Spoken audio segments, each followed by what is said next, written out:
రానున్న మున్సిపల్ ఎన్నికల్లో సదాశివపేట మున్సిపాలిటీపై బీఆర్ఎస్ జెండా ఎగిరేలా పార్టీ నాయకులు కార్యకర్తలు కలిసికట్టుగా పనిచేయాలని మున్సిపల్ ఎన్నికల ఇన్ఛార్జీలు సఫాన్ దేవ్, కార్పొరేషన్ మాజీ చైర్మన్ మఠం భిక్షపతులు సూచించారు. పట్టణంలోని ఎమ్మెల్యే క్యాంపు కార్యాలయంలో మంగళవారం బీఆర్ఎస్ పట్టణ అధ్యక్షుడు చేల మల్లన్న అధ్యక్షతన నిర్వహించిన మీడియా సమావేశం నిర్వహించారు. గత 2 రోజుల క్రితం 11 మంది బీఆర్ఎస్ కౌన్సిలర్ అభ్యర్థులను ప్రకటించగా మంగళవారం మరో 8 వార్డులలో బీఆర్ఎస్ అభ్యర్థులను ప్రకటించారు. ఈ సందర్భంగా వారు మాట్లాడుతూ పార్టీ ఆదేశానుసారం ఎమ్మెల్యే చింతా ప్రభాకర్ ఆదేశానుసారం సదాశివపేట మున్సిపాలిటీ పరిధిలో 26 వార్డులకు గాను గత 2 రోజుల క్రితం 11 వార్డులలో బీఆర్ఎస్ అభ్యర్థులను ప్రకటించడం జరిగిందన్నారు. నేడు మరో 8 వార్డులలో బీఆర్ఎస్ అభ్యర్థులను ప్రకటించారు. కాంగ్రెస్ పార్టీ ఎన్నికల ముందు ఇచ్చిన 6 గ్యారంటీలతో పాటు 420 హామీల అమలును ప్రజల వద్దకు తీసుకెళ్లి ఎండగడతామని అన్నారు. కాంగ్రెస్ పార్టీ బాకీ కార్డు ఇంటింటికి అందజేసి కాంగ్రెస్ పార్టీ వైఫల్యాన్ని ఎండగట్టాలని అభ్యర్థులకు సూచించారు. జరగబోయే మున్సిపాలిటీ ఎన్నికల్లో సంగారెడ్డి నియోజకవర్గంలోని సంగారెడ్డి, సదాశివపేట మున్సిపాలిటీలో బీఆర్ఎస్ జెండా ఎగరవేయడం ఖాయమని ధీమా వ్యక్తం చేశారు. ప్రకటించిన వార్డుల వివరాలు: 2వ వార్డు పాండునాయక్, 5వ వార్డు సమీ, 6వ వార్డు నాగుల మానెమ్మ, 10వ వార్డు సాతాని శ్రీశైలం, 15వ వార్డు హసీనా బేగం, 17వ వార్డు కామిల్ అన్సారీ, 20వ వార్డు ఆకుల మంజుల శివకుమార్, 22వ వార్డు వడ్ల మహేశ్వరి వీరేశం. ఈ కార్యక్రమంలో బీఆర్ఎస్ పట్టణ ప్రధాన కార్యదర్శి పెళ్లిగొండ్ల వీరేశం, బీఆర్ఎస్ మండల పార్టీ అధ్యక్షుడు పెద్దగోళ్ల ఆంజనేయులు, మున్సిపల్ మాజీ కోఆప్షన్ సభ్యుడు కోడూరు అంజయ్య, మార్కెట్ కమిటీ మాజీ వైస్ చైర్మన్ శ్రీధర్ రెడ్డి, మాజీ సర్పంచ్ పెద్దగోళ్ల శ్రీహరి, బీఆర్ఎస్ రాష్ట్ర నాయకులు చింతా సాయినాథ్, మైనార్టీ నాయకులు అక్బర్ హుస్సేన్, ఖాజా, కలీం పటేల్, నాయకులు విజయ్, మల్లేశం, ఆకుల శివ, కార్యకర్తలు పాల్గొన్నారు.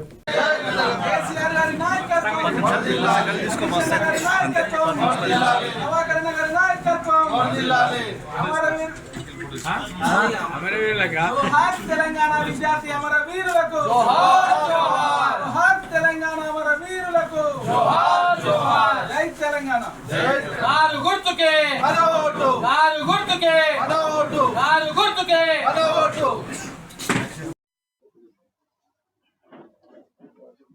బీఆర్ఎస్ పార్టీ తరఫున ఒక 8 మంది క్యాండిడేట్స్ ను డిక్లేర్ చేయడం జరుగుతూ ఉన్నది.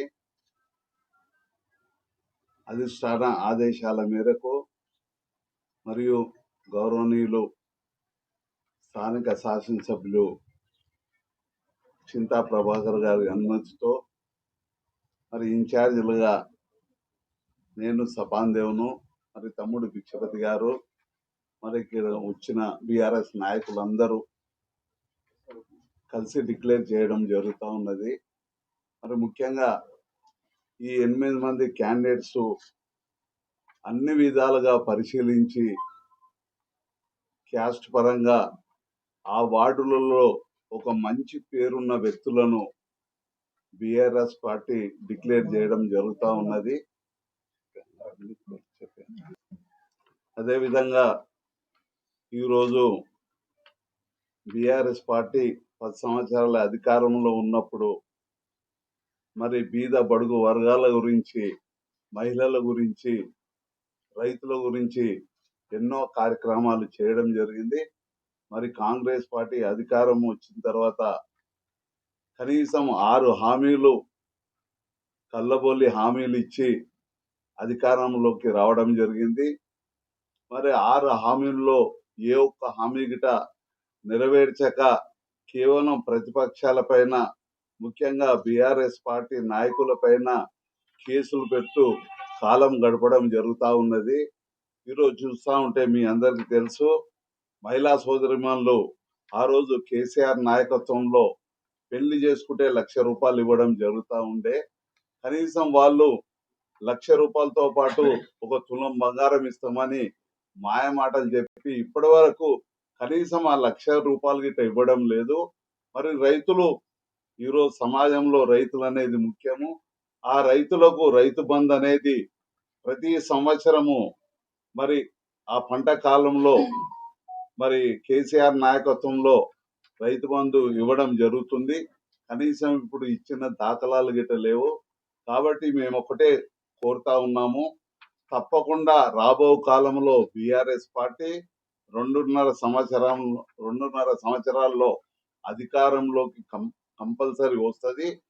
ఆ రోజు నుంచి ఈ రోజు వరకు బీఆర్ఎస్ పార్టీ కార్యకర్తలు అయితేనేమి, నాయకులు అయితేనేమి ఎక్కడ పోకుండా అధికారం పోయినా సరే రాత్రి మొదలు కష్టపడి ఎన్ని కేసులు పెట్టినా సరే, ఎన్ని ఇబ్బందులు పెట్టినా సరే మరి బీఆర్ఎస్ నాయకులు, కార్యకర్తలు కష్టపడి కేసీఆర్ నాయకత్వంలో పనిచేస్తూ ఉన్నారు. కాబట్టి తప్పకుండా కేసీఆర్ గారు రాబో కాలంలో తప్పకుండా 2.5 సంవత్సరాల్లో మళ్ళీ ఎన్నికలు వస్తాయి కాబట్టి తప్పకుండా ముఖ్యమంత్రిగా అవుతాడని సభాముఖంగా మేము తెలియజేసుకుంటా ఉన్నాము.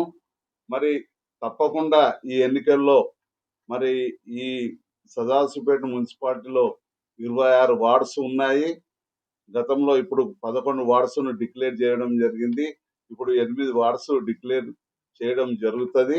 తప్పకుండా ఈ మున్సిపాలిటీని స్థానిక శాసనసభ్యులు చింతా ప్రభాకర్ గారి నాయకత్వంలో స్థానికులు కాబట్టి ఒక మంచి పేరున్న వ్యక్తి, 2 సార్లు ఎమ్మెల్యేగా గెలిచిన వ్యక్తి, మాకు 30 సంవత్సరాల అనుభవం ఉన్నది.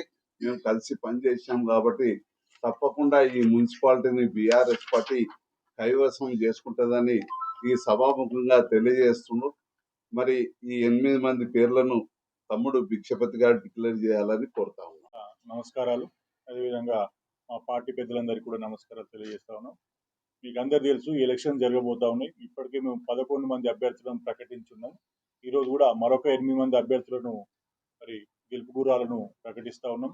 మరి ఎందుకంటే నాయకుడు అంటే ప్రజల మధ్యలో ఉండి ప్రజల సమస్యలు నెరవేర్చేటట్టు ఉండాలి. మరి బీఆర్ఎస్ పార్టీ అంటేనే ఒక సంస్కారమైన పార్టీ, ఒక నీతి నిజాయితీ గలటువంటి నాయకులు ఉన్నటువంటి పార్టీ మా బీఆర్ఎస్ పార్టీ. మరి అట్లాంటి బీఆర్ఎస్ పార్టీలో ఇంతకుముందు కూడా కౌన్సిల్లో మరి మా చైర్మన్ ఉండే, మా ప్రభుత్వం ఉన్నప్పుడే అత్యధిక డెవలప్మెంట్ కూడా ఈ సదాశివపేటలో జరిగింది. మళ్ళొక్కసారి కూడా మరి బీఆర్ఎస్ పార్టీ చైర్మన్ అయితేనే ఇక్కడ అభివృద్ధి జరుగుతుందని చెప్పి కూడా ప్రజలందరూ కూడా విశ్వసిస్తూ ఉన్నారు. మరి మా చింతబాబు గారి నాయకత్వంలో, ఎమ్మెల్యే గారి ఆధ్వర్యంలో ఇప్పటికీ సదాశివపేట పట్టణం అభివృద్ధి జరిగింది చాలా. ఇప్పుడు ఈ ప్రభుత్వం వచ్చిన తర్వాత కొంత కుంటుపడ్డ పరిస్థితి కూడా అందరం గమనిస్తూ ఉన్నాం. మరి మరొకసారి ఇక్కడ బీఆర్ఎస్ పార్టీ చైర్మన్ అయితేనే మరి పట్టణ అభివృద్ధికి దోహదపడుతుందని చెప్పి కూడా ప్రజలందరూ కూడా ఆకాంక్షిస్తూ ఉన్నారు. ఆకాంక్షలకు అనుగుణంగా మేము కూడా మా బీఆర్ఎస్ పార్టీ అభ్యర్థులను, నీతి నిజాయితీ గల మరి ప్రజల కోసం పనిచేసేటువంటి అభ్యర్థులను మేము అందరం కూడా పెద్దలు అందరి పట్టణ పుర ప్రముఖుల మా పెద్దలందరి ఆధ్వర్యంలో మరి ప్రభాకర్ అనే నేతృత్వంలో పాండు నాయక్, అదేవిధంగా 5వ వార్డు ఎక్స్ కౌన్సిలర్ మన సమీ గారు, అదేవిధంగా 6వ వార్డు మానెమ్మ గారు, నాగుల మానెమ్మ గారు, అదేవిధంగా 10వ వార్డు మరి మాజీ కౌన్సిలర్ సాతాని శ్రీశైలం గారు, అదేవిధంగా 15వ వార్డు హసీనా బేగం గారు, 17వ వార్డు కమీల్ అన్సారీ గారు, అదేవిధంగా 20వ వార్డు ఆకుల మంజుల గారు, అదేవిధంగా 22వ వార్డు ఒడ్ల మహేశ్వరి గారు. జై తెలంగాణ, జై తెలంగాణ, కేసీఆర్ గారి నాయకత్వం, చింతా ప్రభాకర్ గారి నాయకత్వం, హరీష్ అన్న నాయకత్వం.